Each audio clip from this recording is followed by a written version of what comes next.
All right. Good evening, boys and girls, ladies and gents. Buenas tardes, buenas noches, buenos días, guten Abend, guten Morgen, wherever it is you might be at. And today, that actually makes even more sense because we have an international expansion in today's tertulia and tertuliando. So it's coming. Here I am in Houston, Texas. It's 5 p.m. In Puerto Rico, which is where I'm from, and it's 7 p.m. And then my guest is joining me from the future. So we have a very special sci-fi episode of Tertuliando. So we have someone coming in from the future. Excuse my dad jokes. So today we'll be talking about many things. That's what we have in every Tertuliando. I think, and I mentioned this, and whomever hasn't been part of this space in Tertuliando before, is basically a space where, you know, intersectionality, intentionality and accidentality of intentionality and the intentionality of accidentality kind of play a balancing act together, and we just try to convey a space of safety and honesty, and I don't think today is going to be an exception. We have every tertulia connects itself with the other, so I always refer to this as a continuation of all in one. So without any further ado, I don't want to stretch out this intro as I usually do. So bring out my friend Dan Codyre from Australia. So let's see if even with the futuristic circumstance we can still make this happen. Yes, we can. Bienvenue. Welcome, Hey Dan. man, thanks for having me Gracias. from Thanks. the future. Yes. I am double privileged because there's all the mystery that's going to be unfolding in this conversation. Yeah, Um, I've had this has happened before, and I try to do the same silly jokes, and I don't know how many people are actually laughing, um, but I do it anyways. I find them funny still in my head. But thanks so much. I mean, I probably. And it's not like, when we were in Australia, I mean, we knew we existed. We probably crossed paths, but it wasn't like we're like part of circle. I remember when I was at Hillsong, I would probably see you sometimes in stage singing. yeah, And that's if I were to think of immediate references, it was that, like, maybe in a Sunday morning or maybe in an Friday youth, whatever, you'd be singing. And this is a good 15 plus years ago, or yeah, 15, 14 years ago. So it's been a lot has happened. And onto that, we shall talk of course. in this Yeah, but tertulia. yeah, I think it was because obviously you were studying at college, and I think we did have some mutual friends that kind of like we were in the same circles as. But yeah, our kind of like crossover was sort of limited. So it was such a kind of surprised to when you texted me and said, "Oh, I'd love you to be a part of this," and I was yeah really stoked that you thought of me. So thanks, man. I'm a box full of surprises. That goes any direction, by the way. Hopefully to the positive.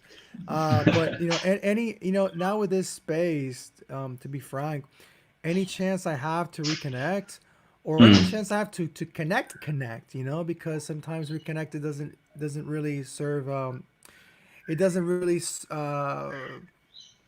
define what's really happening, because for there to be a reconnection, there has to be a connection initially, but for there to be some sort of connection, and to maybe think back on time and think back on what has happened in the last decade and a half. I think if a good consenting dynamic is there, I think it's a worthy experience to foment and to encourage. See what has been going on in your journey, what has been going on in my journey, and absolutely. something I like to start start things off in the tertulias is talking about you know this present context that has kind of blanketed and swept us all over the world, and Sure. it's not just this regional thing, but it's this global phenomena, and Mm, it's put a bit of a demythifying challenge to individualism, because it's touched upon how connected we really all are. And I wanted to ask you, like, I start things off with this sort of like a three layered question, Mm. because I start quite ambitiously with the first question, but every other question is a single layered question. Um, so what come 2020, this year for some people in Puerto Rico was a bit of a, we had some spoilers. I mean, the year in Puerto Rico started with some earthquakes, and then continued with some findings. I don't know if Puerto Rico was hit by this huge hurricane a few years back, and then some findings came out of some warehouses that had all these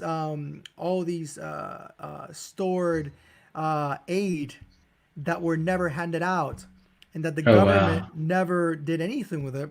So Puerto Rico's, at least the beginning of the year, had these hints of spoilings as to what might come ahead. So Mm. I don't know. I don't mean to I don't mean to suggest, hey, live up to that. But what was the beginning of 2020 for you like? What were you doing beforehand?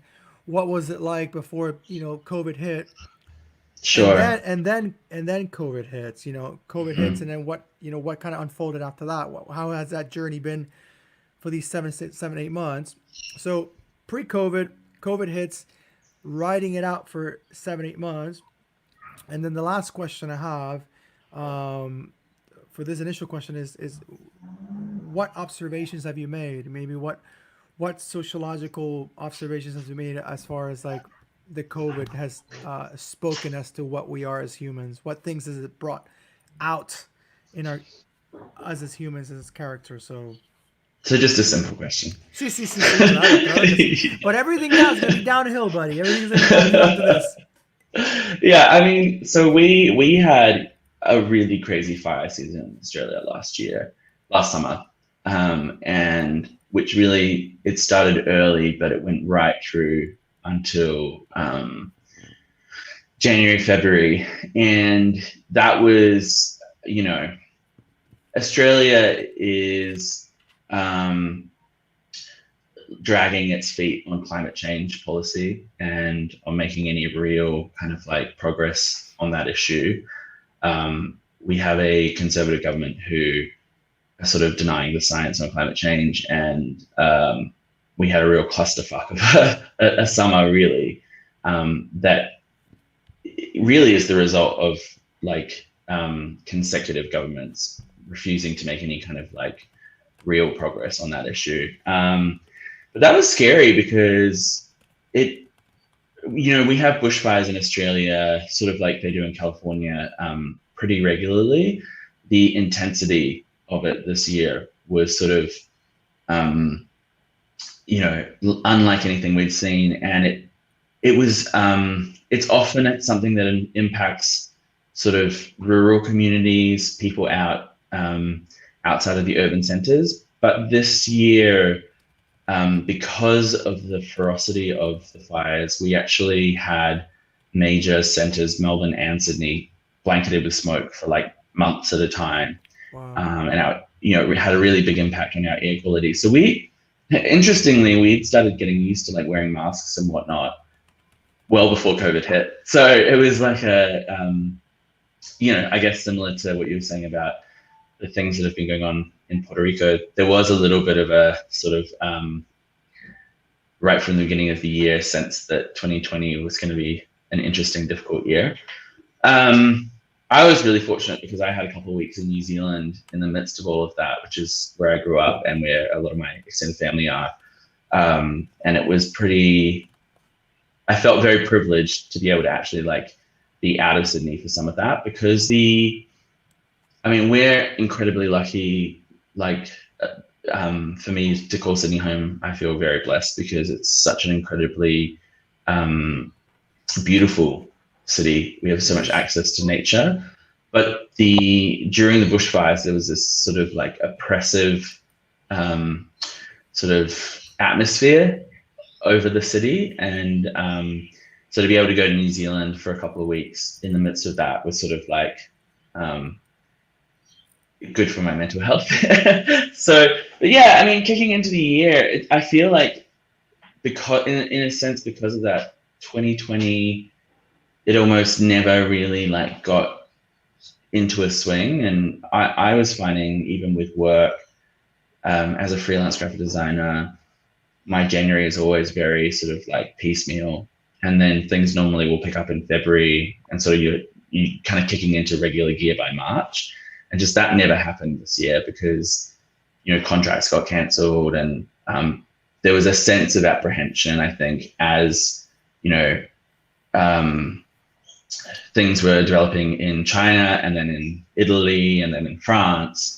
There's sort of this like domino effect, and there was definitely a sense of like, is this going to come? Is this going to hit us here in Australia? And then once we got to March and we kind of went into lockdown, it was at least in a sense like, oh, once the government started to make some decisions about how they were going to approach the pandemic, at least we had a sort of a framework to start to work in, and there were some answers to some of those questions, I guess.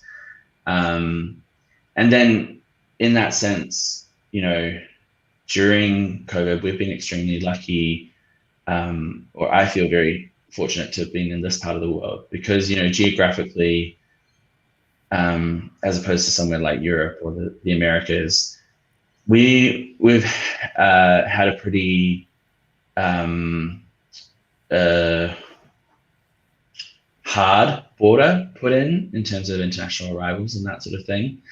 And so because of that, we've been able to sort of pursue an elimination strategy, and it does seem to be working. I mean, we were in lockdown for, quite heavily restricted lockdown for a couple of months. But then since then, a lot of our freedoms have sort of returned. Like, yes, we're still social distancing. People are still wearing masks on public transport and that sort of thing. But the impact on my day-to-day life compared to places like, what's going on in the States right now or parts of South America, I feel very, very lucky. So, yeah, but I agree that sense of what you touched on in your introduction about the way that this has sort of been exposing the myth of individualism, I guess, and showing the way that as a planet we are so connected. And I think, we see, say, politically, such a pushback against that idea. There's this very populism is on the rise right across the planet at the moment, and the whole idea of that is that sense of we don't want to be connected to others, but it's a false narrative, because what you like it or not, we are, and beyond just others, we're connected to the planet, right? Like everything that we're doing to our world, we're taking out a loan that we're paying back at some point. And I think that a lot of what's happening politically in our world at the moment is so short-sighted. But it's been quite incredible to see as this kind of like leveling global event has happened, just how much it's kind of shone a light on that. And even things like, because so much industry has been impacted, travel, tourism, all those things, the way that the resilience, I think, of the planet as well, like the way that sort of nature so quickly can kind of like make a return in this sort of, it's a catastrophic event, but it's also, it's really intrigued me to kind of see that balance at play and the shift in balance, I guess. Yeah. No, and it's, I mean, and it's undeniable because it has been documented. Like you see how, after a few weeks of like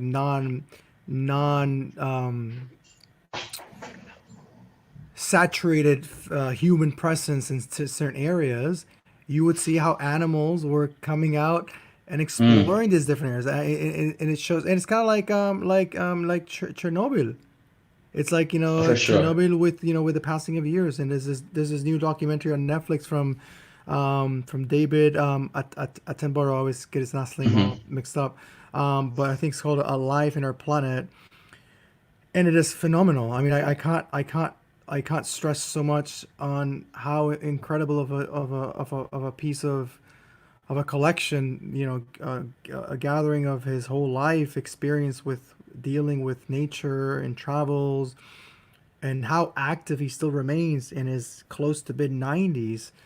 Mm. uh, and how he, without spoiling much of it, how he basically starts off in Chernobyl as a using that Right. as a bit of a reference point of what is actually happening to the world if we don't take action.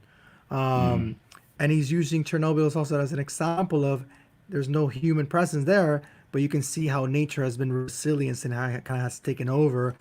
And the same Hmm. thing would happen. I mean, the world doesn't need us. No. We would like to pretend it does, because we give names to things, and what else? We make theme parks. Yeah, we're in this constant battle to kind of like tame nature, right? But it's she's untamable. It She'll doesn't. It always doesn't need sort to be of tamed. We no. I mean, with the passing of years, we might have fallen under the notion that we are doing it a favor, like because Mm. we're so immersed in our own narrative. Yeah. We it's like what is it? God made you and you return the compliment, something like that. I can't remember what that dynamic that little anecdote is meant to be like, but it's in that line of how distorted things are. I jokingly shared, I don't know if it was this week or last week, how in one of my back when I was doing my bachelor's, a professor was sharing this story of someone who said, and it comes to show how distorted things are. And it says, "Hey, look at look at that flower. It looks almost as it looks almost as a generic flower." And it was making a comment about a natural flower Yeah. attempting to look like an artificial flower, and it's meant to be Yeah. the other Yeah. way around. It's meant to be the other Yeah. way around. Sure. Look at the artificial flower; it looks almost like a natural flower. So that's a bit emblematic of how where we are now. I mean, you think of, I mean, you throw out the name Amazon. What do you think of? .com. I think of Yeah. .com, Yeah. Sure. and that's where we're at. Bezos. Yeah, Yeah. and there is an Amazon that predates this Amazon, um, Oh yeah. but it kind of it can represent in anecdotal form where we're at. Mm. How we have naturalized things that in no way whatsoever should ever have been naturalized. How we have naturalized racism. How we have naturalized injustice. How we have naturalized the status quo just because Yeah. we can kind of sort of navigate it, and then there's some segments and parts that we don't really see, and they're really living day to day, night to night, trying to make ends meet. And they're on the worst. They're on the rotten end of the stick of the status quo, which we have Mm. idolatrized or kind of made it into an idol. And hence, many people's claim to, yeah, fuck the police, because it's like it's a representative system of perpetuation to that. It Yeah. doesn't it doesn't Absolutely. it doesn't represent anything that has to do with really upholding the values it suggests. You know, something I also like to partake in this space is to share a little bit about those who are joining me, a little bit about their lives, Mm. and about their journeys, where they're at and how they've gotten to where they're at. So, I do it via this question of if you can share, three experiences. It could be, to in specific form of a specific incident. It could be an episode, a season of your life, but three somethings that you can refer Sure. to as definitely transformative points, cathartic points that have plenty to do with where you are at now, how you are Mm. now, and the way that you conceive yourself now. Yeah. Um, I would say probably one of the kind of key choices I made in my life was to move. to Sydney after high school. I'd grown up in a city by New Zealand standards of 100,000 people, really close knit kind of Christian community. I went to a like non-denominational Christian school. My mum was a teacher there. My dad ran the tertiary institute that was on the same campus. Our life was built around this very like protected, I would say, community. And so when I moved to Sydney, even though I was moving to do Hillsong College and sort of moved from one protected community to another, just that kind of like jumping from that saying of like big fish in a small pond, and then you kind of like go somewhere and you're suddenly a nobody.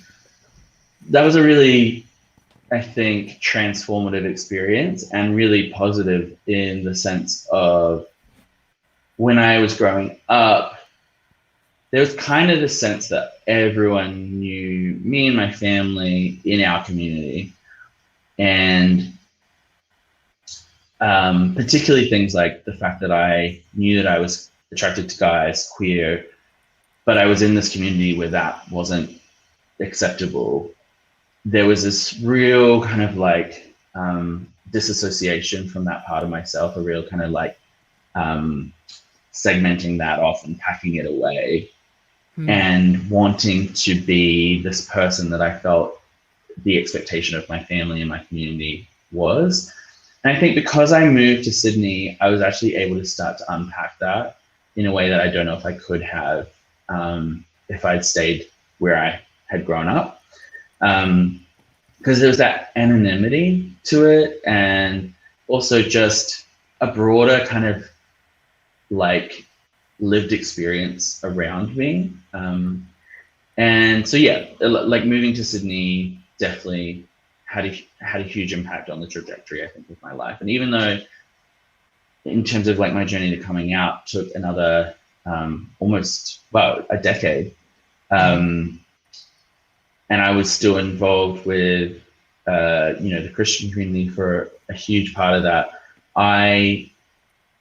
it allowed me to go on a journey that took me to that point. And it was sort of like this this opportunity to start to like examine the constructs that I had around who I was and who I believed I was supposed to be, what faith and this idea of God and higher power mean for my life, and also the opportunity to start to stand up to some things that I was seeing in our community that I felt were really hypocritical, or just didn't align with when I looked at sort of like the Christian scriptures, and then looked at the community that I was a part of. I was like, how are you guys?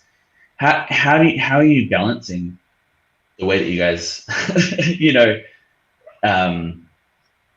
practice your faith with kind of what actually scripture sort of talks about? And there was a real disconnect there for me. And I think that helped me to process, well, if I think that they're wrong about this, then maybe they're wrong about me as well, and then probably a second transformative thing I could point to is I had a conversation. I'd spent a summer in New York, and I'd had my first real romance with a guy there, but I was still, part of the Christian community, and was sort of like doing a bit of a not a double life, but I like had allowed myself to have that experience of a relationship because I left kind of my life here in Sydney and had 3 months in New York, and it was like it was safe because I could leave it behind and come back to my regular life, if that makes sense. But I came back and I was talking to some friends who had been on a journey with me about my sexuality for a long time, and I remember sitting down with one of my best friends, Dan, another Dan, and we were talking about that relationship, and then sort of like coming back to Sydney, and I'd started dating a girl here in Sydney, and I was having a lot of anxiety, and it was just that wrestling with this idea of what I thought was expected of me and what I kind of what worked within the framework that I believed at the time, Yeah. and what really deep down I kind of knew was true. Um, and I'm having this conversation with my friend, and he's like, if we were part of like a church community that accepted gay people and that said that there was nothing wrong with you being attracted to men, would you date men? And it was sort of way he framed that for me. I'd never really considered it like that. And my response in the conversation was, well, that's not our reality. And so that, you know, that isn't real. That Yeah. isn't true. Like that isn't, Yeah. I'm not gonna even entertain the thought. Yeah. yeah. But it was like him articulating that in that way for me got under my skin. It kind Yeah. of like sat there and it was like a thorn that I couldn't shake. Yeah. And over the next few months, I started to go see a therapist and start to unpack this idea of like,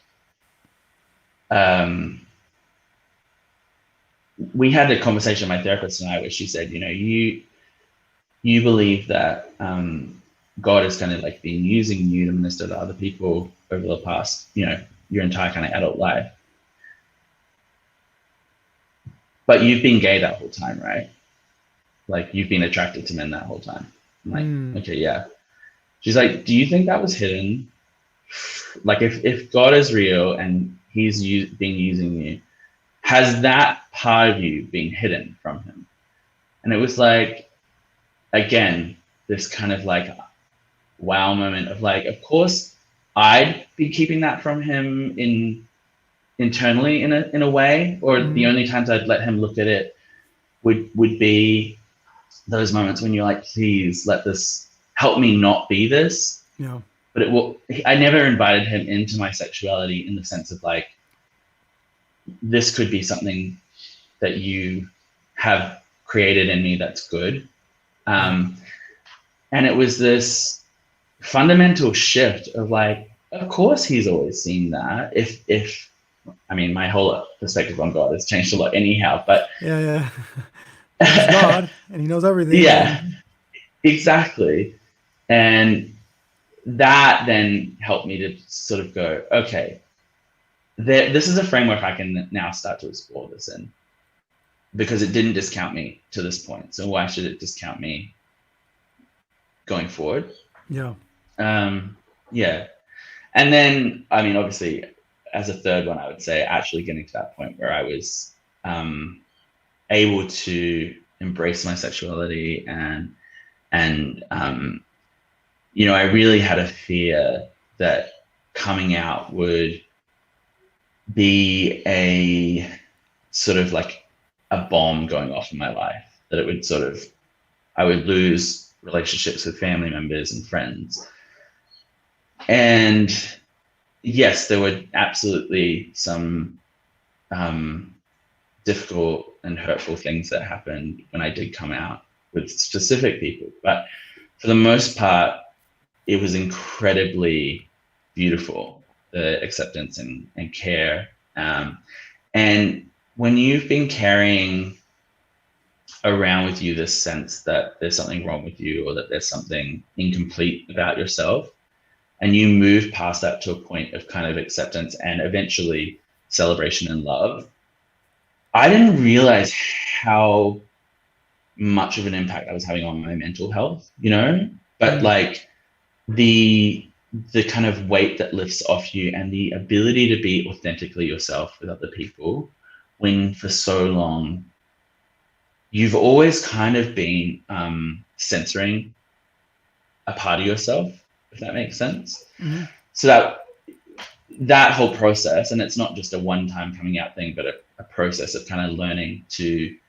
unlearn all of the stuff that our community had taught me about myself and to really lean into loving and celebrating that part of myself has been hugely transformative. Yeah. And as you mentioned, sometimes we, and this has been a topic in this space for um, with particularly with some guests, because it has either spontaneously come out, or has it just been kind of part of the topic or part of their own pilgrimage, where we don't have much to compare to, so then we are experiencing our normal, and our normal Mm. is just traumatic full, but we don't know it until we finally step out, or until finally somebody comes in and problematizes it, Mm. and then they probably hand you over, or present to you an alternative picture to that which you have been going through, and you have Yeah. been deeming as normal, or as I have a bit of a problem with the word resiliency, because I think it gets kind of thrown out and abused, and then used in a colonized kind of way to justify abuses, Mm. but to speak about our own our human innate ability of like coping with heaps of things that no human should have to go through. The fact that we can cope through them, I don't think comments on suggested requirements to live life as a human. I think it comments as to the grandness of how we are evolving and how we can adapt. But that's then when you couldn't that's when you could invite a healthy dose of therapy and a healthy dose of perspective giving, because it Yeah. is affecting you, and it's going to channel out in your other relationships throughout life, Absolutely. starting with your own relationship with yourself. This Yeah. whole not thinking that that is not okay then puts you in a place where where you're basically susceptible to further abuse, to be like, well, I mean, this if you don't deem that which you are or have endured as something to be problematized, then in comes people, and they'll get away with murder. Yeah. Very that. And this happens with many people. This happens to a lot of women. It happens to a lot of to a lot of everyone. To a lot of everyone's that have things that have gone on in their lives, and they haven't had the chance to, for whatever reason, because there are people who, I mean, we have a system that's stacked up against them. So I mean, it's hard to just make one big blanket statement and kind of play this whole, grab yourself by the bootstraps and keep on going Sure. on, because people are all going through shit. But you mentioned that, and when I've been part of conversations when people talk about their traumas or their experiences living in some type of dynamic that is close to that, then you start hearing other stories of that. Mm. And specifically when we're talking about particularly the church context, wow, the amount of stories about gaslighting, the amount of stories about not taking your story seriously, Mm. and then people wonder why people don't come out, like why women don't come out about their oppressors or about their abusers, soon enough, because they have to deal with the trauma of the past, and then they have to deal with the trauma coming out when people are gaslighting them and questioning them. Are you sure this happened to you? Are Yeah. you sure this happened to you? Um, and here we had Joanna Luman, who is this Colombian. She's been living in the U.S. for some times, and she's been problematizing a lot of the colonial dynamics in the church. And one Mm. of those things, and she's trying to really create a space of safety that people, that women or that men can come in and they can be heard, not Mm. they can be butted. Like, but are you sure? Um, and people don't realize how important it is to be able to give that shoulder, that ear to someone who has been afflicted, and be that Mm. first person that probably that person is entrusting you, and then to hit them back with a but, or are you sure? It's too much. Too much. Yeah. I think there is a real, an issue in that kind of Christian community, and obviously this is a broad brushstroke. Um, my experience is limited to the parts of the Christian community that I've Hmm. participated in, but of there's a sort of sense that if something doesn't align with the idea of, what a happy kind of blessed life looks like, that there is some sort of sense that you've brought this on yourself.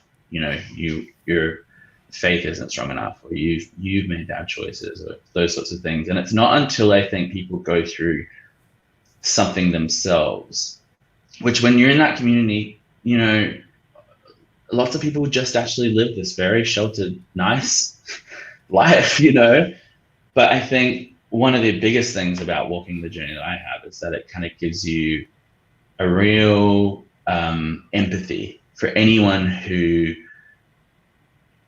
doesn't fit into that kind of like homogenized idea of kind of Western evangelical Christianity, and yeah, I mean, even this week, I reached out to a couple of friends who are still really involved with Hillsong and have been on the East Coast in the States, just because obviously, I'm sure you saw the news about. Yeah, exactly. And I mean, they've been deeply, deeply involved with him and Laura for the last decade, and close friends with them. And I just I can't imagine how difficult it is. That really, I think if you're, because there's this cult of personality, right, that happens in that community, that when someone who's up on a pedestal like that does something that's not aligned with the values of that community, and I'm not here to make a judgment on what he did or didn't do, but I know for my friends how heartbreaking that must feel. And they don't have a framework to, so often you see the knee-jerk reaction to that is to just cut that person out of your life. And for them, for Carl and Laura, they really now more than ever need the support of their community, right? But I highly doubt that they're going to get that. When I found out about it, and I'm no big fan of Carl Lentz, but when I found out about it and I read the statement that Hillsong made, I felt for Carl. I felt for Carl and his family, because to me it just seemed like disposable. You are disposable. And then in the com and then in that mail, like, oh, and services are going to be as regularly frequented. And I'm like, what the fuck? I'm like, this does not make any sense. You have a people who are mourning. Yeah, but it's classic crisis management, isn't it? It's like business as usual. Yeah. And I mean, to be honest, that behavior is one of the reasons that I first left Hillsong, actually, is not that this is like a bash Hillsong session at all, but for me, I saw the pattern that we've seen this week happen multiple times while I was a part of that community, with Pat Mesiti, with Michael Guglielmucci, Paul Andrews. Anytime someone, all of those people did things that were gross. Yeah. But and I didn't have a problem with the fact that there was an accountability for that behavior at all. What I had a problem with was the minimizing and the spiritualizing of the response, which was, Brian's father as well, really similar situation to a horrendous criminal, history. Lightened it of up. Keep it as small and as minimalized as possible. There was no, for me, particularly when everything sort of came out about Michael Guglielmucci, this was someone that they had been putting on their platform at conferences, at youth events. The official line was, "He's never worked for us." And I'm like, I call bullshit. Yeah. You know, Yeah.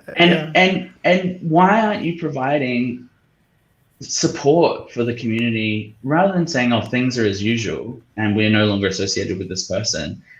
Like, why weren't there counselors available to young people who are like completely side blinded by that? I remember at that time Brian saying, if this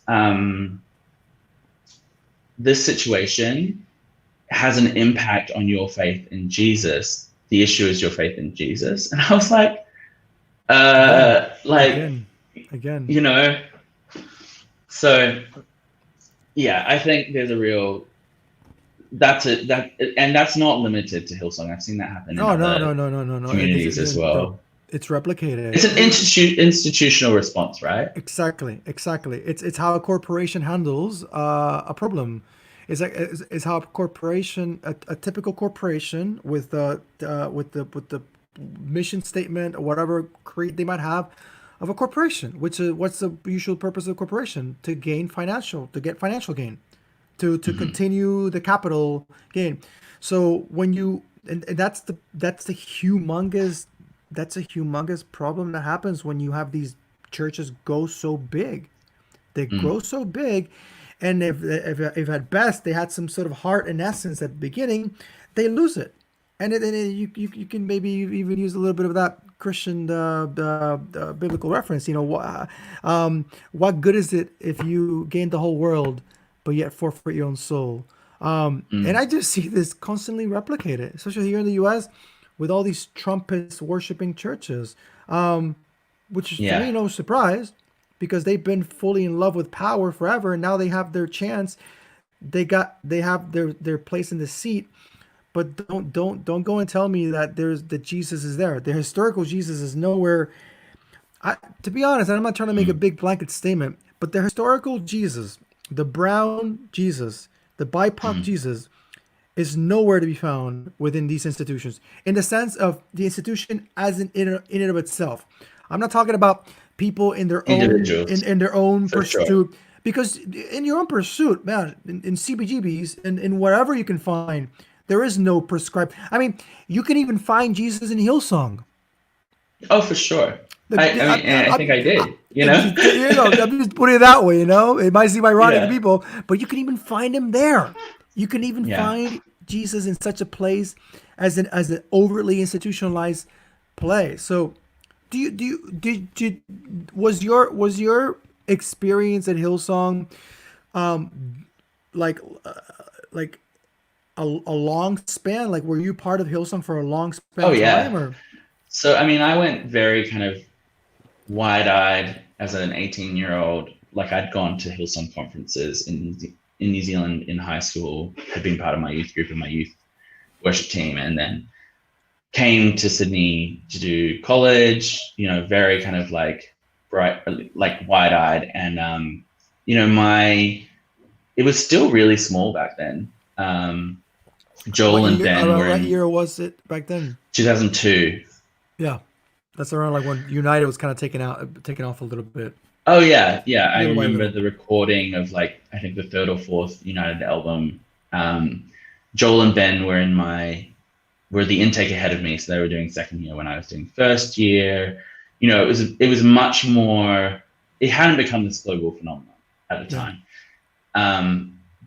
But over the 2 years that I did college, I started actually working at a role in church, and then that turned into a full-time role in the communications team when I graduated from college. And then I worked there for 2 or 3 years, and it's really interesting to have an insider's perspective on something like that. And what you just were talking about in terms of the corporization or corporatization of these kind of like faith institutions, it is run as a for-profit for sure. And I remember sitting in meetings where like someone was talking about some of the United band were aging out of the youth ministry, and United had traditionally been the youth ministry worship team.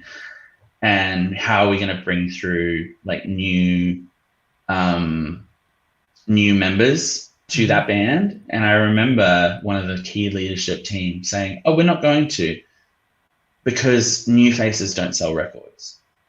And I was just like, okay, it was like one of those moments where I was like, yeah. It's true. Yeah. But that was one of the moments where I was like, oh, I see now the priorities, Yeah. And look, this was that income early on. This was early on.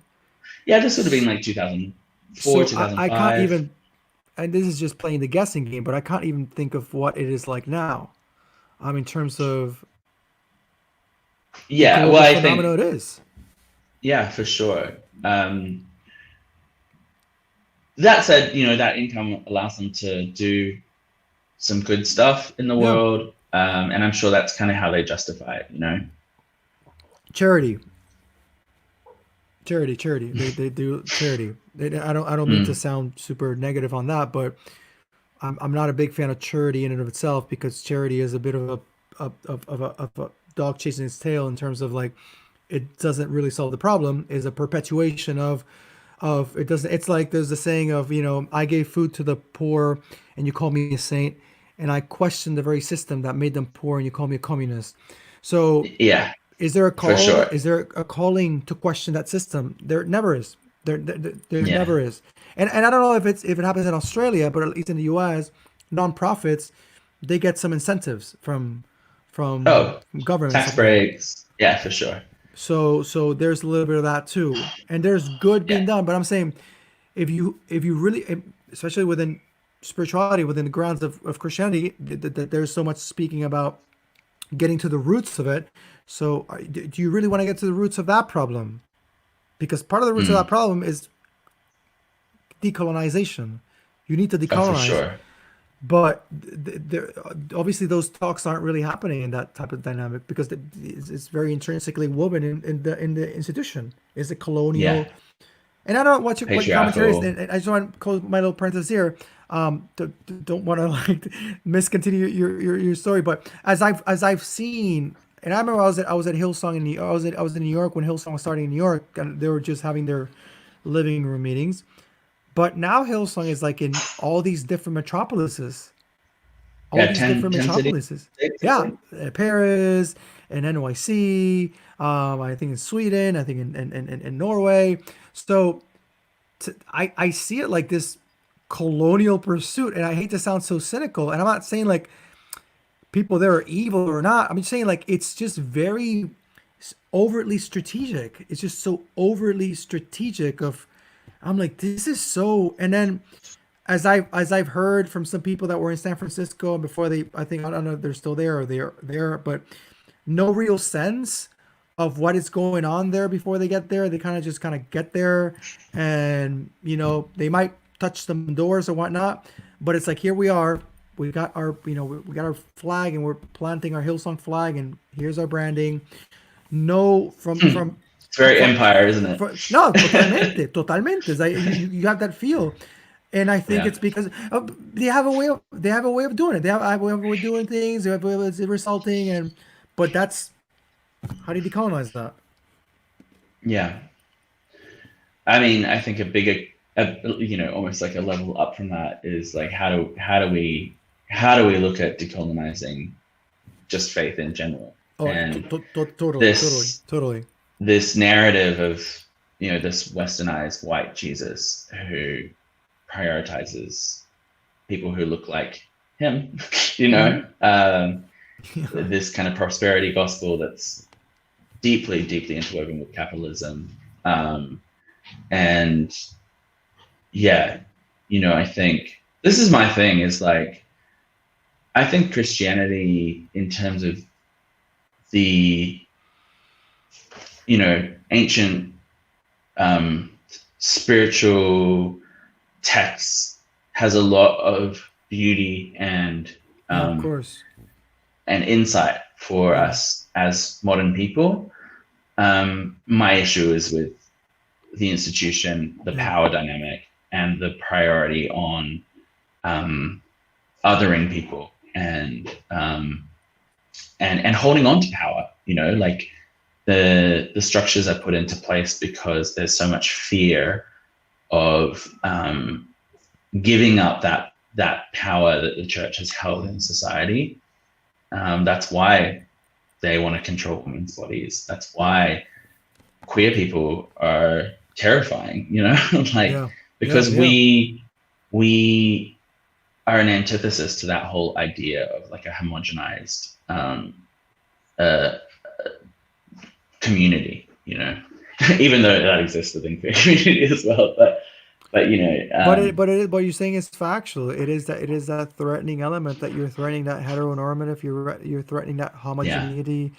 When did you when for you was it like perhaps the last straw, or I mean if there ever was a last straw, if you can remember, that made you, I mean you were a part of it.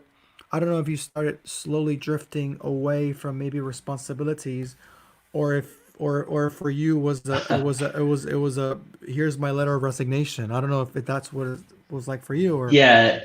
So I mean, I'd actually moved out of the Hillsong community before for 3 or 4 years before I came out, but I'd gone to participate in an Anglican community, which is Episcopalian, I think, in the States. yep. And because there was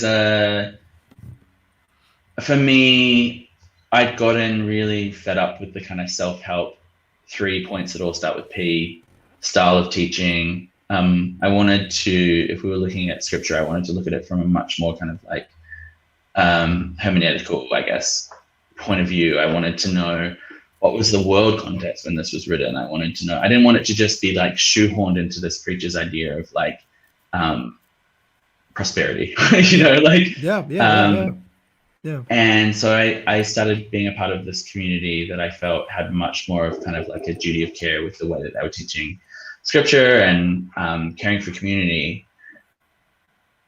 But then, and I actually started working on the staff team there as well as the music minister. But it was really disheartening to kind of discover that a lot of the things that I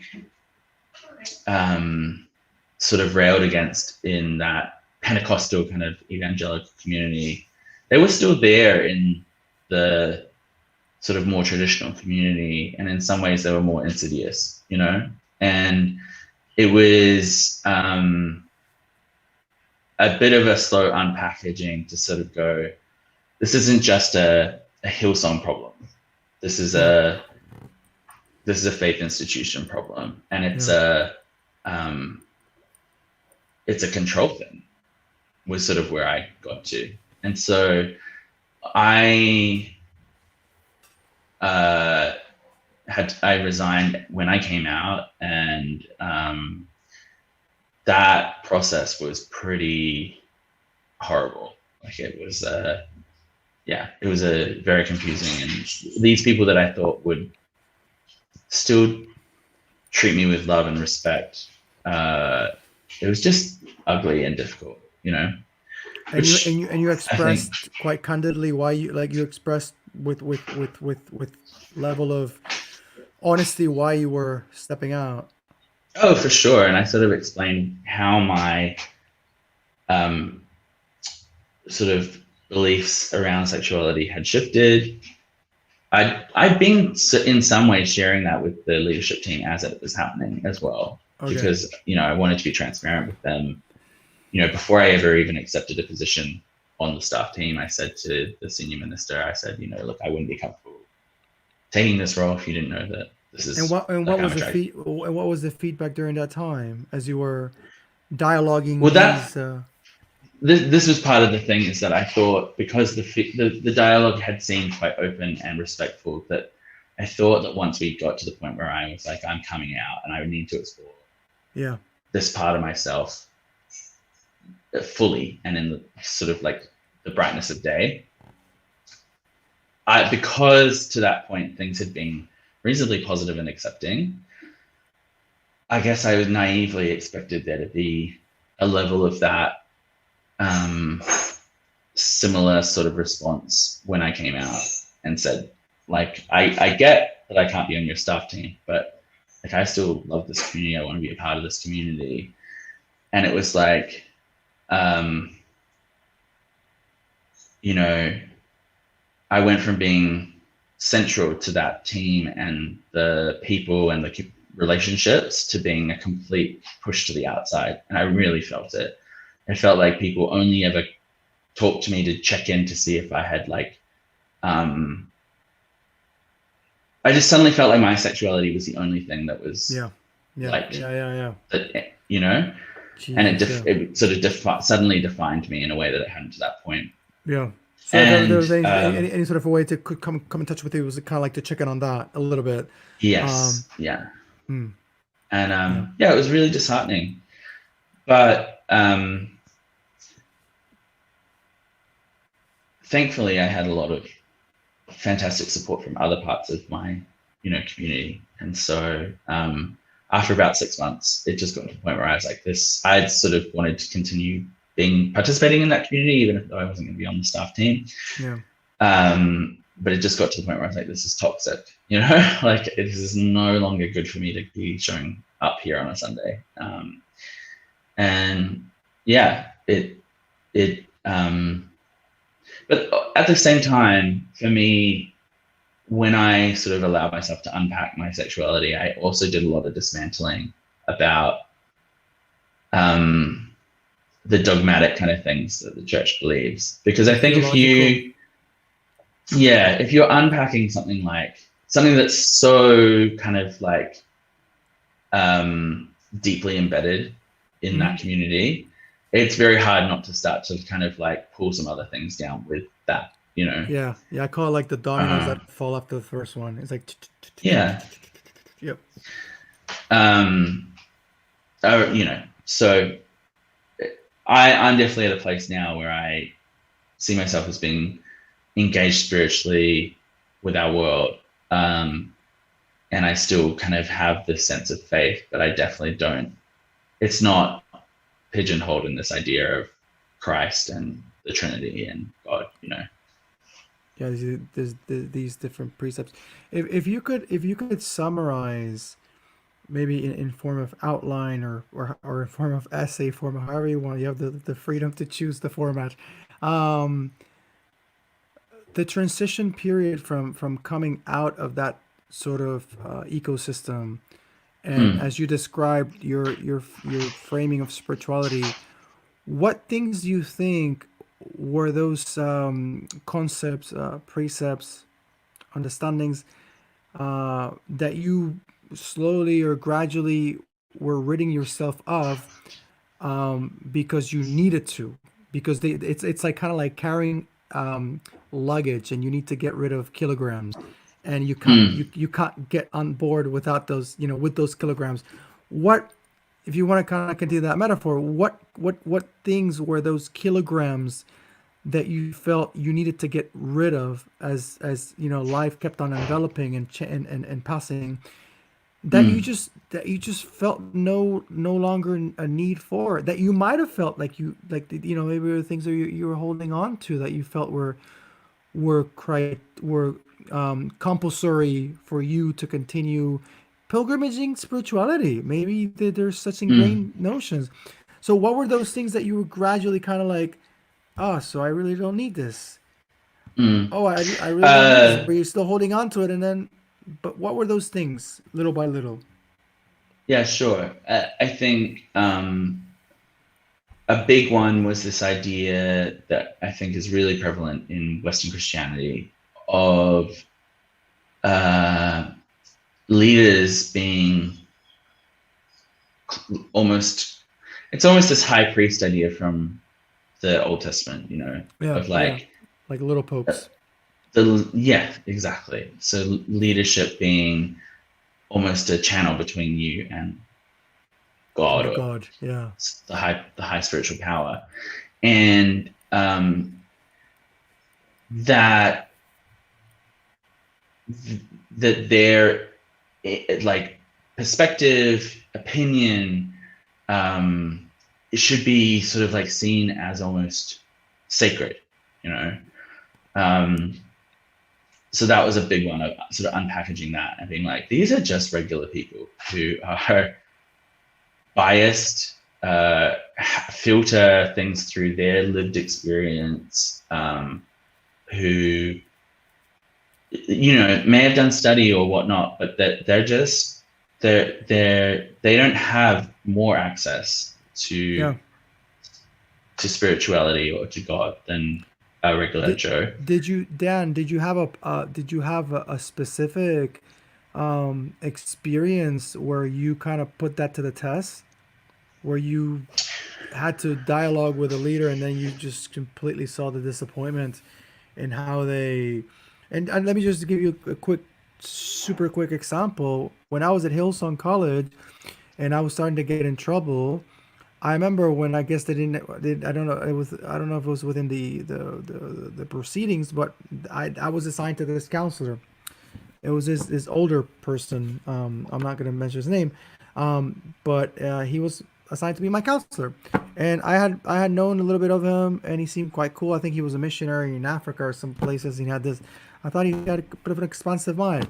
So I go to meet with him in his office, and the very first thing he tells me after we introduce each other is like, if he asked me if I masturbated, if I had problems with masturbation, and just to give you a bit of context, I was having trouble at Hillsong College because of like not missing appointments, like just bludging, slacking off, you know, nothing like they found some sort of like something related with that realm, but that was the starting point. That was it.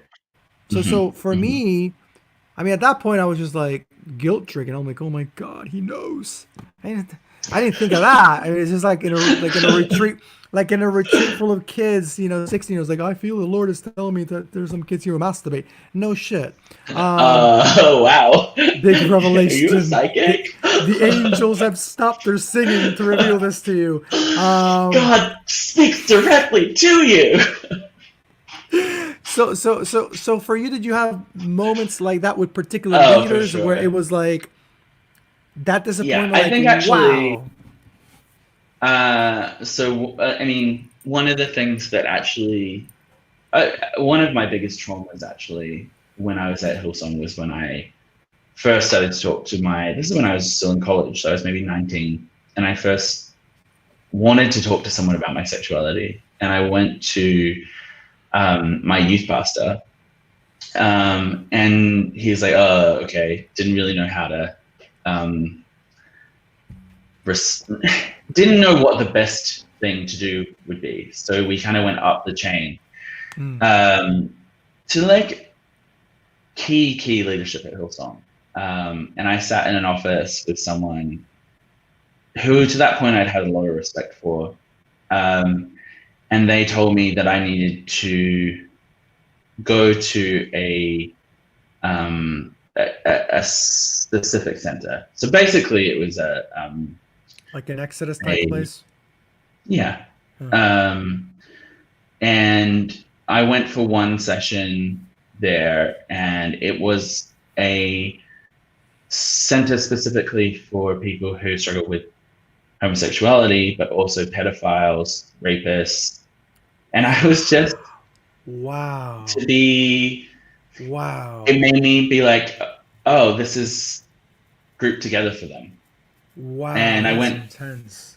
Yeah, it was really traumatic. And so in that, I mean, this was, you know, so many years ago, but in that moment, that was a big moment where I was like, this is not an option, and I'm going to compartmentalize this. I'm not going to deal with this because I don't want to come here, you know? Yeah. But yeah, I mean, I think, you know, fast forward 10 years when I was coming out in a completely different community and still feeling really uncared for and abandoned in a sense. About 3 months later, after I'd left that community, I actually called the senior minister there and said, oh, look, I'd really like to come in and talk to you face to face. And I just sat down with him and I said, look, what you guys did to me 6 months ago or 9 months ago, it was really wrong. It was really damaging, and it makes me really scared for the other people in your community who are same-sex attracted. Yeah. And I'm coming to have this conversation with you because you need to know that this is destructive, and that if you continue down this path of this is how you deal with people who are queer, you're responsible for the damage that you're doing, you know. And it was a very uncomfortable conversation to have, you know, but I felt really strongly that someone needed to call it out. I don't know if it had an impact, you know. How long were you harvesting this this initiative you were going to be taking? Because you were no longer a part of the community, of that community, right? So what triggered it to the point that you were like, holy shit, yeah, I need to do this? I moved past my anger. When I left, I was so angry, you know. Yeah. And I got to a point a few months later where I wasn't angry anymore, but that I was really concerned, I guess. And so it was that shift in, like, because I knew 6 or 7 other people that were a part of that community who are queer or same-sex attracted, but are at a different stage, or at that time were in a different stage of their journey. And I was really scared for them. Yeah. And I also knew that my experience was so public because I'd been on staff. I'd been such a kind of key part of that team. When something like that happens publicly, I think for the people who are doing it privately, it can't help but have an impact, you know? Yeah. So yeah, I mean, that was sort of the catalyst for that, is that I knew that I could walk into the office and not lose my cool. But so you called in, scheduled an appointment, and they had yeah. Did you have to talk to someone specifically, or did you know who you're going to talk to, or did they? Yeah. The senior minister, who I mean, to that point had been a really close sort of like mentor, and up until, you know, the months prior. So, I mean, I thought if anyone was going to say it to him, it should be someone who he knew personally really well. Yeah, of course. And what was the response you got? Or not? I mean, I did feel like he did sit with it while I was like, you know, there was a moment where he started to try and justify something, and then he stopped himself and he said, "No, I'm really sorry. I just need to listen to you." Yeah.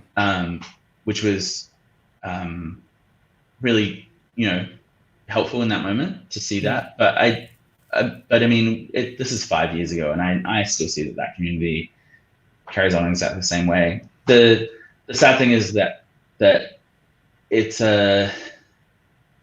know, in the Anglican Church in Australia and in the UK, it's become a hugely divisive issue, homosexuality and their place in like gay people's place in the church. And, you know, I read just recently that the Anglican Church in the UK is going to be taking a motion to synod in 2021 or 2022 about whether or not Anglican priests can actually affirm, which would be insane. Like, it would be amazing, but I just don't see it happening. I think there's too much resistance. And I think until, like, you know, obviously there are churches that affirm gay people, but they are in the minority, you know. And I think, and also my experience of those churches is that they still have huge institutional issues around a whole bunch of other stuff. So I don't think, you know, gays being allowed into churches, great, but like, when are you going to address, you know, the colonialism, the patriarchy, the systems of oppression that we have, you know, empowered, you know, So, And continued, yeah, continue like a legacy. And you know what, like, Dan, we've been talking about this, and anyone here could come in and be like, um, this is it's horrendous.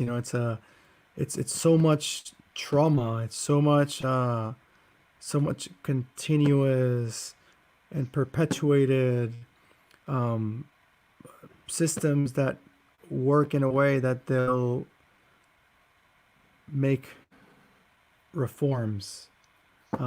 mm, And I have my conflicts with reforms. I would rather burn it all down and just like hmm make something new. But I know that's a long, long, long line from actually happening. But where are we now? Where do you find yourself now? In contrast to where you were then. mm, How much of a different person are you now? And kind of like what would be perhaps maybe going into the Imaginarium, just kind of sci-fiing things a little bit. What would kind of be a conversation between you and the Dan back then? What mm. maybe that conversation look like?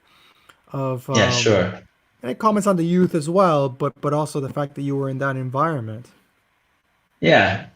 I mean, it seems almost cliched to say, but I don't really regret the journey that's brought me to where I am today, you know. And actually, I don't think that I'm essentially a different person. There are some core things about myself that remain, you know. The things that have changed is that I've gone from this sort of debilitating, uh, like need for people's acceptance Mm, and living up to their expectations that used to sort of like be a chain around my neck, you know, and that was broader than just my sexuality. That sort of had it's its deeper. tendrils into lots of different parts of my life. Yeah. Um, but that kind of like smashing down that happens when you do come to terms with being queer helped me to kind of like untangle a lot of that. So I would just say I'm a much more secure and um, stable person. Yeah, yeah, yeah. um, I and feel I you, look man. back at my younger self and I just wish that I could let that person know that they were enough, you know, because I think Mm, I had this imposter syndrome for really from when I hit puberty right through my 20s, where I was deathly afraid that that people in general would find out who I really was and I would yeah. be rejected. And and you can't build authentic like relationships from that place. You're always holding something of yourself back, you know? Yeah. And so the kind of like, I'm really lucky because I have friends who have sort of done that journey with me right the way through and I'm still in deep friendships with. But I look at our friendships now versus, you know, those years and yeah, it's so good and healthy and fulfilling to be wholly yourself in those relationships, to bring all of yourself to those relationships, you know. Sorry, a little bit emotional. No, no, man. And Legit. um, yeah, I think, you know, I have an amazing boyfriend. I have a really fulfilling um, graphic design practice where I get to work with, you know, lots of different people, but a lot of the work that I do is with people aligned kind of like with my values. Yeah. And so to be able to kind of like pay my rent by doing things that I feel like are good or equipping people who are doing good in the world with like a weaponry in a sense. Yeah. to get their message out there. That's really fulfilling. And I think that's a big part of why I was always drawn to Christian community, is that sense of wanting to be a part of something that was having an impact for good in our world. Yeah. Um, and yeah, so that kind of remains, but it's just got different context now. Yeah, I immediately smile when you said that essentially you're the same, because I was mentioning the same thing to Andre.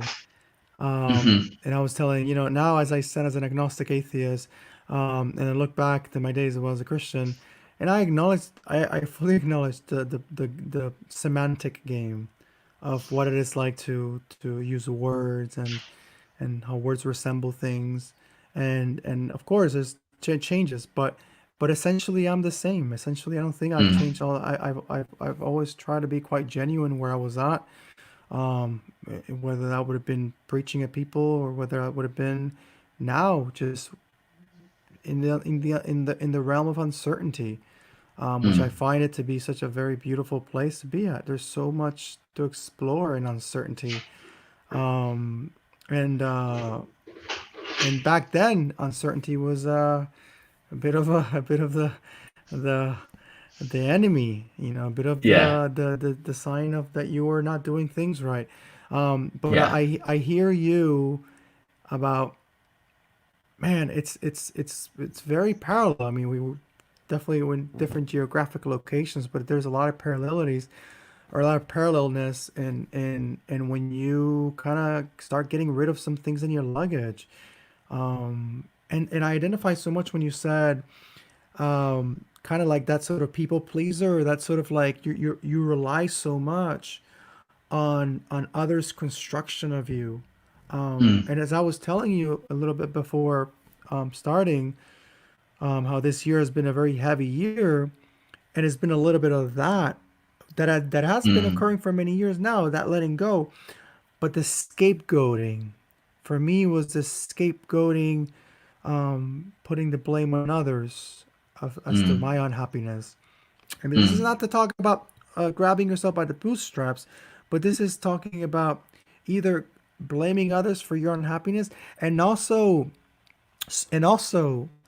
solely blaming others for your happiness too, because mm, then it is in such a very delicate place that then it's like a pendulum going from one side to the other. So it's in such an arbitrary form that you are just like the leaf in the wind. Anything could just set you off. But when I started questioning I started questioning why would I feel so frustrated and so anxious on Sundays when I had to go back to work on Mondays. mm, Why do I feel this way? And I was working at school. mm, Why do I feel this way? And what is it? What is it about this? Why do I feel this way? And there's already these, at least for me, I'm sure there could be a very hellish work environment for some people. I'm not trying to gloss over this, sure. but this construction of mourn on Sundays and celebrate on Fridays, I was Mm-hmm. starting to get tired of it. I'm like, I don't want to live for the weekends, and I don't want to Mm, mourn on the end of the weekends. Why am I having this? And then I started problematizing that thought until I realized that it had nothing to do in ultimate ends with the fact that I was returning to school or not. It was this construction I made. The construction I made is, oh, on the weekends is something to be celebrated for, and now it's the mm, work. It's this which for you which you lament. I'm like, I don't want to live mm. like this. I don't want to live in the No. in the coffee room and everyone's celebrating when it's the Friday. I don't. Mm, And then I changed that little by little, and then I saw the difference in how I was treating the kids, how I was seeing the kids, and it was more of a call to live in the present, live mm, mindfully, live mindfully in the present, and that has been very revolutionary for me, because I no longer have to rely on that escaping, and there's a little bit of that in Christianity. When we oh, get for to sure. heaven, And when we get to heaven, we get to this. Yeah, yeah. there is that kind of sense of yeah, I know The exactly best what you is yet to mean. come. I'm Email? sorry. Which is a nice Well, statement, but you know, it's jokingly I share it, you know.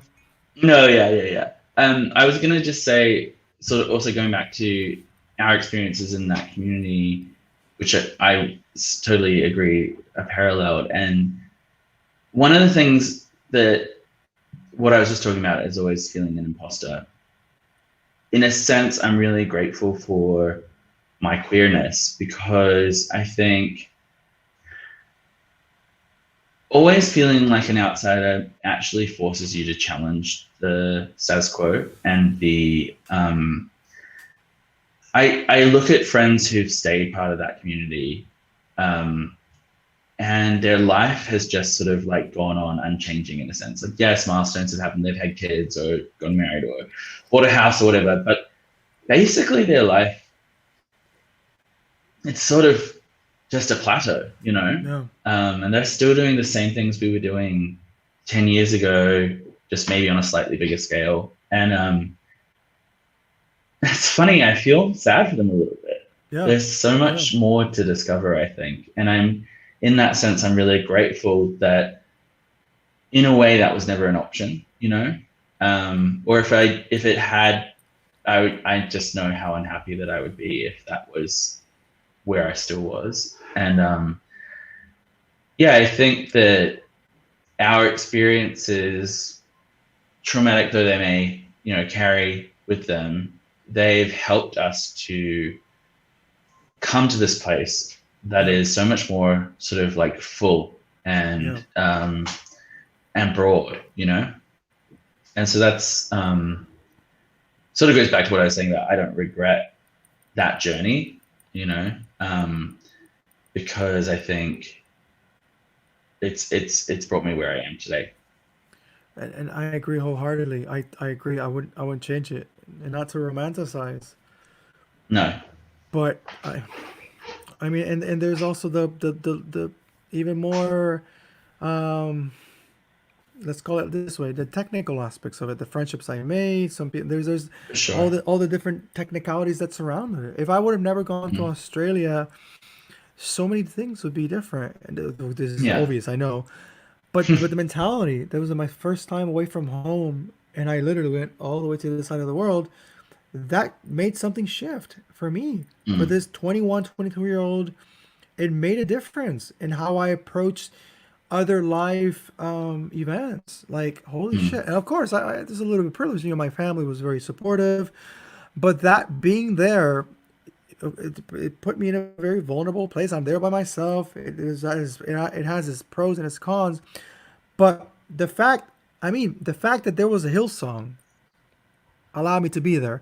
So this is not to overly demonize things, or throw the towel either.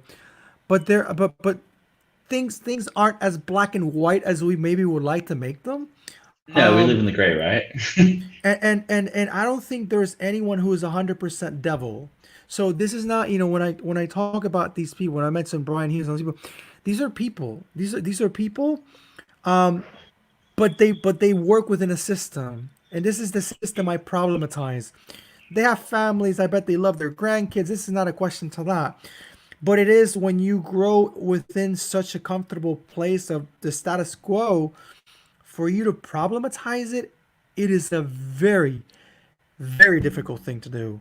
For For sure. I mean, someone I think who's in that's there. why we're seeing such low support from sort of like the evangelical community for things like Black Lives Matters movement. You know, like the there's they can't identify, you Yeah, know, and yeah, it's so outside of their frame of reference, and there's a kind of willful ignorance, you know.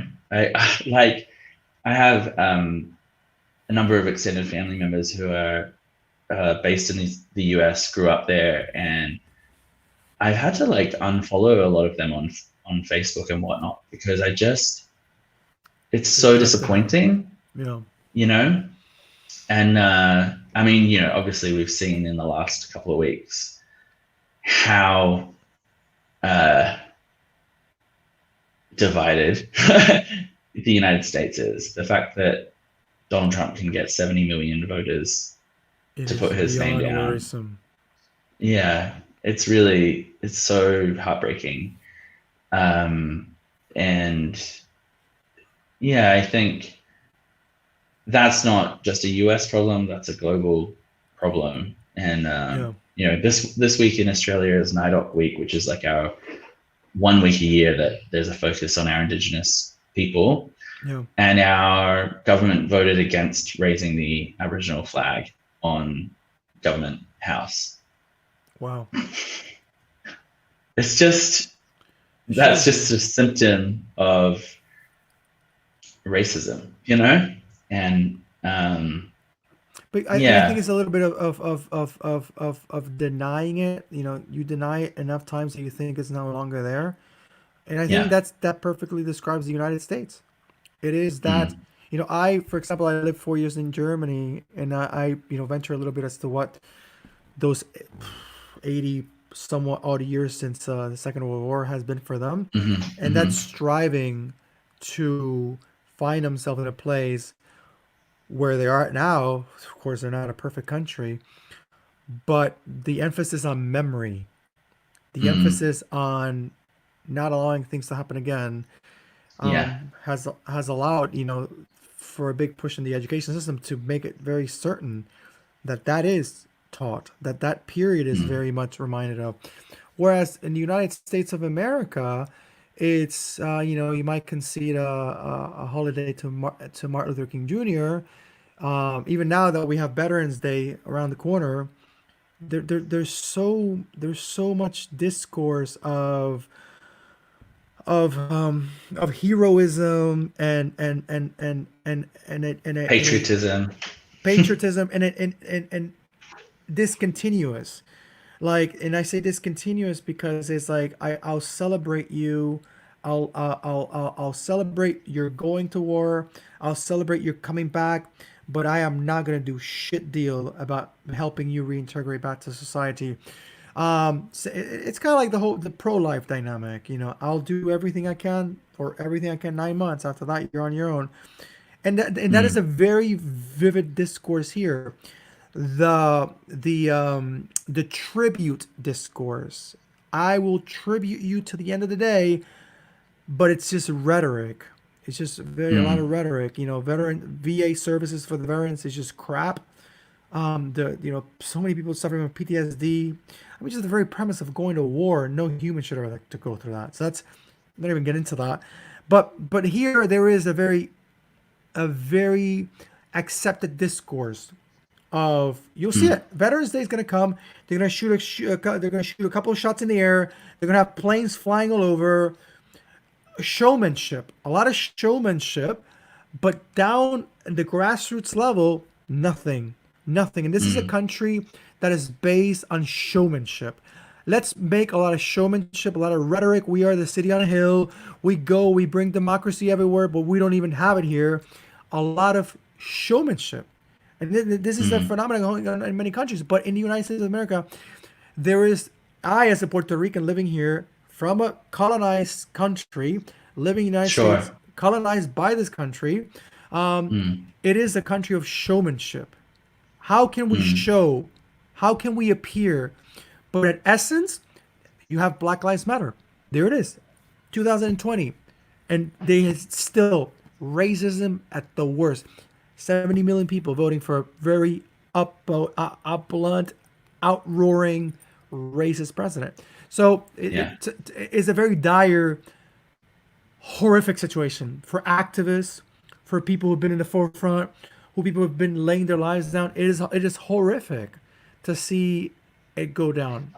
mm, To bring it to a close, I like to close off on a bit of a hopeful note, and I like to close off these tertulias talking about utopias and the utopias, and I reference this Uruguayan author Eduardo Galeano, and Eduardo Galeano references the utopia. They're kind of like hovering in the horizon, and referencing and inviting us to move forward. And there we go. We take 5 steps forward, and it takes 5 steps forward in front of us, and then we take 10 steps forward, and it takes 10 steps forward, and then we just get into this frustrated state of like, what the hell is the purpose? I can't. I keep on moving. I can never attain you. What then is the Mm-hmm. purpose of this?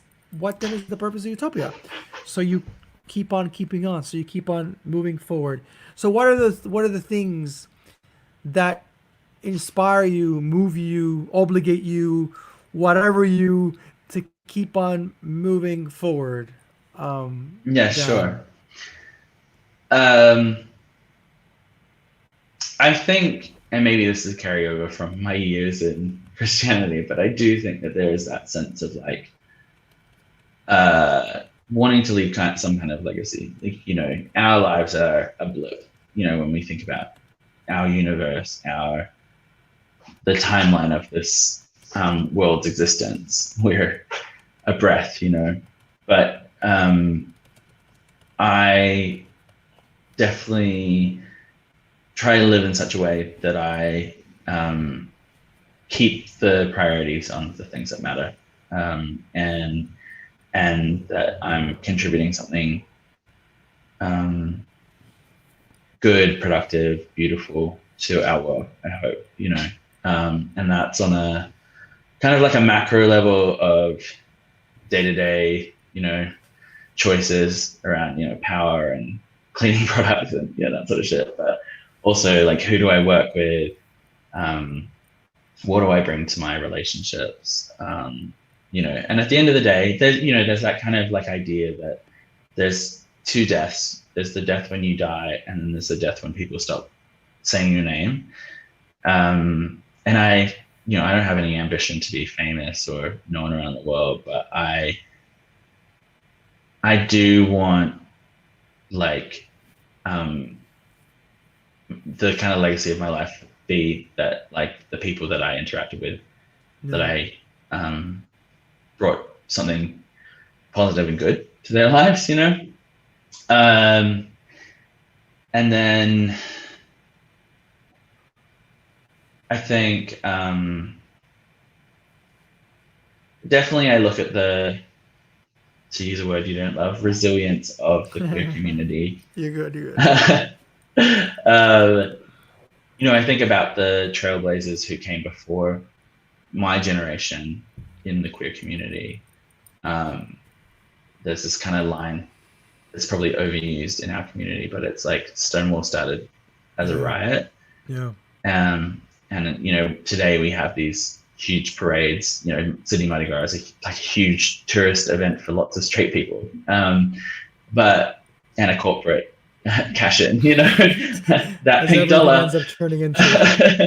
yeah, but even in our generation, that has shifted, and so much progress has been made. At the same time, we see people actively working to dismantle that progress as well. Like in the Supreme Court in the United States and whatnot. Yeah. But I just, with the HIV crisis that happened in the 80s, there's so few elders in our community, because there's just a whole generation that almost was wiped out. Yeah. And it's true. Yeah. we're just starting to get to a point where people are actually able in my community to grow old and to live a full life. And I mean, and also an out life, and to be fully like expressive of who they are, and fully and truly inhabit themselves to all of society. And that only has happened because so many people have paid significant price to kind of like change society's ideas around what it means to be queer. So that inspires me, and it makes me want to A, be fully who I am, but B, to also do more for that next generation of kids coming through who are you know, gonna like it's amazing how our world is changing, and this idea of othering or like a binary kind of like sexuality spectrum and stuff, it's all shifting, and I think it's really wonderful. Mm-hmm. There are still kids in communities like the ones that we grew up in that feel the way I felt when I was 12, Yeah. you know. Yeah. So yeah, that inspires me. Dan, thank you so much for sitting here with me and from the other side of this beautiful planet, talking and sharing a little bit about your journey and pilgrimages. I count this as an honor. Like I really mean that. And Thank you, man. it It's been my pleasure. it would be 100 times better to do it person. But until that can Sure. happen again, I think this will do, and I'll take this over anything else. So Yeah. Well, thank you again, hopefully, Dan. with the international borders reopening, I'll be in Germany hopefully next year. So hopefully we Ah, get to go for a beer. see. Do not hesitate to give me a ring for sure. I look forward to that for sure. And with a Yeah, beer man. and German beer, yeah. I mean, it's just top notch. Can you Hey. ask for anything more? Exactly. And anyone else who has been all those who have tuned in, then also will tune in recorded mode. Thank you, and you can comment. You can feel free to share. I always like to close off with these words of a very well-known Puerto Rican astrologist or astrologer. His name was Walter Mercado, and there's actually a documentary on Netflix called Uh, Mucho he's Mucho also Amor. been on the Snatch game on RuPaul's Drag Race as one of the drag queens portrayed him. Oh, like someone did an impersonation of him. Impersonation of him. Yes. Qué bien. Oh, A Puerto what? Rican queen, actually. Mira. Yeah, it makes sense. It makes sense. So he would always, and I remember I have such vivid memories because when I was a kid, like go to my grandparents' house, I would see like at some maybe like at 4 p.m. or 5 whenever he came on the TV, and then he would give the all the signs, Pisces, Sure. Virgo, and then he would give the word of the day. And I remember he was very flamboyant, very expressive. He was a very very well known figure and very controversial too. And he would always close his segments by saying, eh, "Les deseo," and with all his grandeur, "Les deseo. Yeah, I yeah. wish que tenga mucha paz." Then you have a lot of peace. But overall, everything else, and overall, que tenga mucho amor. And that's my hope. That's my hope for I can us, get on board with that. for us, till the end of times, man, till the end of forever. Much love, more Yeah. peace. Don't disconnect just yet, people. See you around the corner. Much peace. See you again. Ciao. Bye.